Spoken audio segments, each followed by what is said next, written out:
Ya, pemirsa kembali di Market Review dan saya masih berbincang bersama Ibu Gati Wibowaningsih, Direktur Jenderal IKMA atau Industri Kecil, Menengah, dan Aneka Kementerian Perindustrian. Banyak momen yang bisa dimanfaatkan sebetulnya oleh stakeholders lah ya, apakah itu dari industri UMKM-nya, kemudian juga dari pemerintah, kementerian ataupun lembaga dari platform e-commerce juga untuk memanfaatkan momen-momen sale, misalnya ada 12-12, 11-11, dan lain sebagainya. Dari data Kementerian Perindustrian, seberapa maksimal program-program tersebut untuk meningkatkan serapan lah dari produk-produk UMKM, Bu Gati? Kalau saya bilang program promosi itu emang paling penting ya, karena gini, kita offline aja hampir berapa persen kan, itu hanyalah biayanya hanya untuk marketing, gitu loh. Bisa-bisa ada satu produk yang mereka perusahaan yang 50% bahkan dari biaya produksi tersebut adalah untuk promosi.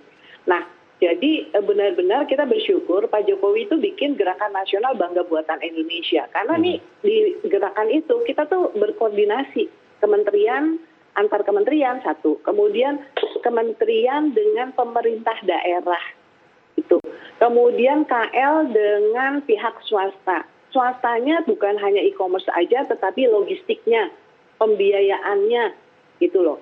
Nah, jadi memang kalau suatu hal ini dikoordinir atau dikerjakan bersama-sama tuh bagus sekali, khusus untuk promosinya, gitu.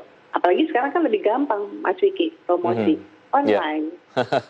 Artinya kan kalau secara harga kayaknya mungkin belum bisa bersaing dengan produk-produk asal Tiongkok, tapi secara momentum dari momen-momen sales tadi, mungkin ataupun promosi tadi mungkin dapat mengangkat ataupun mendongkrak nilai penjualan dari produk-produk UMKM. Oke, kalau kita kemudian tadi concern ke market domestik yang memang sangat seksi untuk platform e-commerce ataupun mungkin ekonomi digital lah. Adakah kemudian program-program dari kementerian, apakah itu Kementerian Perindustrian ataupun mungkin koordinasi dengan kementerian lain, Bu Gati, untuk akhirnya memperluas akses pemasaran produk UMKM di e-commerce di negara lain? Kalau kami sebetulnya dari Kementerian Perindustrian itu sejak saya dari Dirjen itu pendekatannya agak berbeda. Pendekatannya dari pasar dulu. Baik. Karena begitu kita tahu pasar butuh apa, kita tuh bisa, orang Indonesia tuh bisa bikin apa aja bisa, gitu loh. Nah, kami punya program yang namanya Smart IKM. Jadi itu dari tahun 2017. Jadi kami ajarkan mereka bagaimana caranya jualan digital. Kami tidak bikin marketplace-nya, kami kerjasama sama marketplace yang ada. Semua marketplace kami kerjasama. Nah, karena gini, yang tahu ngajarin kan si marketplace sebenarnya. Kalau mau jualan tuh produknya seperti apa sih di marketplace? Nah, kami kerjasama. Mereka kami fasilitasi untuk mendidik para IKM ini. Dan itu sudah berjalan lama ya, Bu ya? Ada semacam workshop? Iya, sudah dari tahun 2017. Baik. 2018 launching Pak Presiden program Making Indonesia 4.0. Nah, jadi sebenarnya kami udah mulai duluan untuk 4.0. Nah, sebenarnya sih gadget-gadget yang kita gunakan itu kan sebenarnya 4.0 juga kan, gitu loh.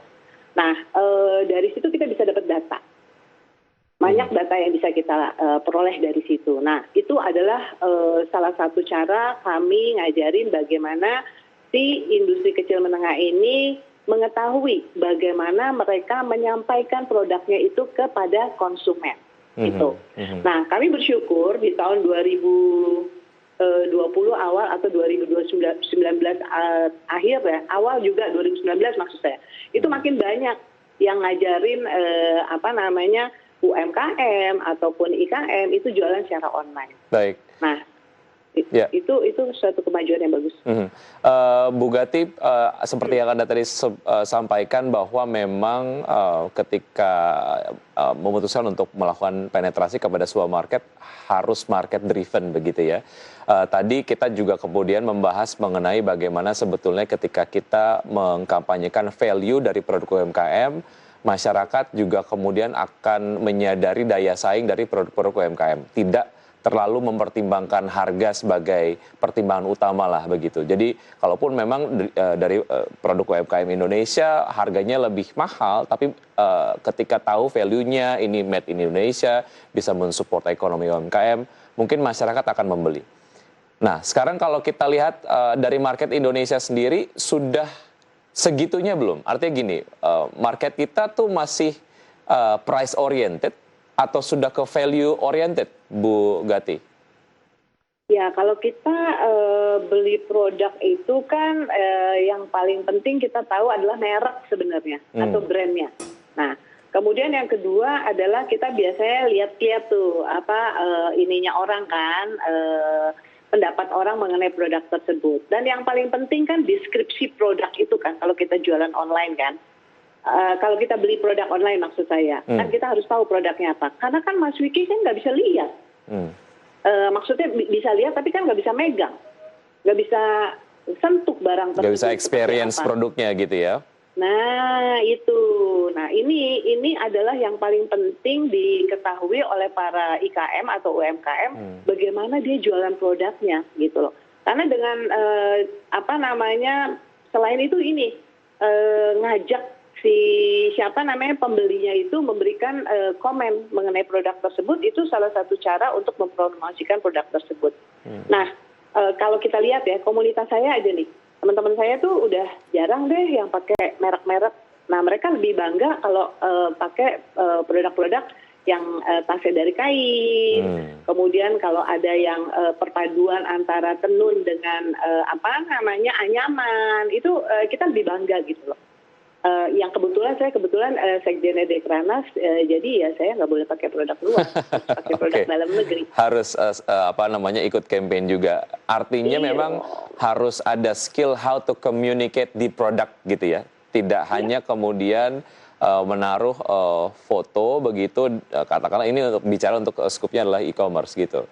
Tapi tidak kemudian memberikan deskripsi, memberikan value, historical dari misalnya barang yang kemudian dijajakan begitu, itu kemudian menjadi satu strategi yang bisa membeli hati dari konsumen ya Bu ya, how to communicate the product itu. Iya. Oke. Jadi storytelling itu sudah harus kita mulai. Oke. Dari banyak UMKM setidaknya yang di bawah Kementerian Perindustrian lah, yang memang sudah ke arah sana awareness-nya, sudah cukup banyakkah Bu Gati? Udah. Jadi mulai dari tahun 2019 awal ya, kita sudah mulai mengajarkan khususnya produk pangan, itu harus ada ininya, ingredients-nya apa. Nah, pelatihan karena kan gini, IKM itu paling banyak hampir 50% ya, itu produk pengolahan pangan. Nah, pasarnya itu luas sekali, gitu loh. Baik di dalam negeri maupun di luar negeri. Seperti ternyata saya ngobrol sama orang-orang gitu ya, jadi sekarang kita kerjasama sama agent produk Indonesia di luar negeri. Karena kita kan intinya adalah mau menaikkan kelas daripada produk IKM. Yang kecil menjadi menengah, menengah menjadi besar. Nah, kita mau mereka, kalau yang namanya naik kelas kan satu, daya saingnya harus naik. Daya saing naik, ininya apa? Dia pakai teknologi atau dia ekspor. Berarti dia udah naik gitunya, apa namanya, kelasnya. Baik. Nah, jadi kita ngajarin mereka untuk itu. Baik. Nggak hanya itu, nggak usah manganan. Tenun pun kita kasih tahu bahwa itu tenunan mana, cara bikinnya bagaimana, gitu.